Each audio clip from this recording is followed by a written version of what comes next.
22শে মে 1772 সালে সতীদাহ প্রথা বন্ধের পথিকৃত রাজা রামমোহন রায়ের জন্মবার্ষিকীতে তার মূর্তিতে মাল্যদান করেন। তাকে শ্রদ্ধা জানান আসানসোল পৌর নিগমের চেয়ারম্যান অমরনাথ চ্যাটার্জি সহ কাউন্সিলর ও বিশিষ্ট ব্যক্তিত্ব।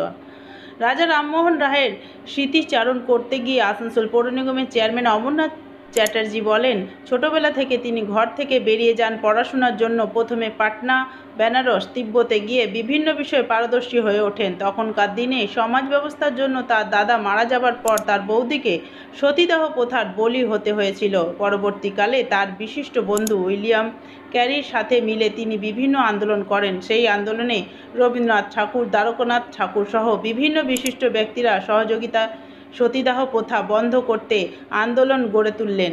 পরবর্তীকালে লর্ড বেন্টিংয়ের গভর্নর হয়ে আসার পর সতীদাহ প্রথা বন্ধ করে দেওয়া হয়। তার এই অবদানের জন্য আজও তিনি স্মরণীয় হয়ে আছেন। Green Asansol, clean Asansol.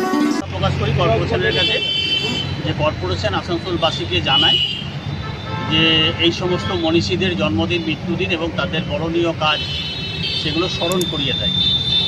রাজা রামমোহন রায় 1772 সালে জন্মগ্রহণের পর তার যে জীবনটা ছিল সেই জীবনটা সম্পূর্ণ ইতিহাস।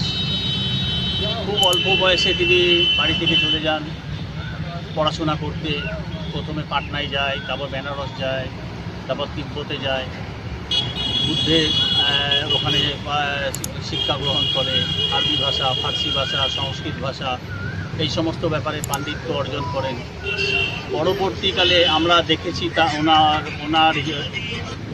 ওনার জীবনীটা মানব কল্যাণের জন্য তিনি নিয়োজিত করেছিলেন।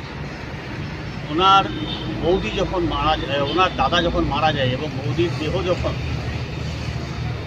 সতীদাহর জন্য নিয়ে যাচ্ছে তখন তিনি চরম কষ্টের মধ্যে এখানে ছিলেন। তিনি আটকাবার চেষ্টা করেছিলেন কিন্তু তৎকালীন সমাজ ব্যবস্থার মধ্যে তিনি আটকাতে পারেননি।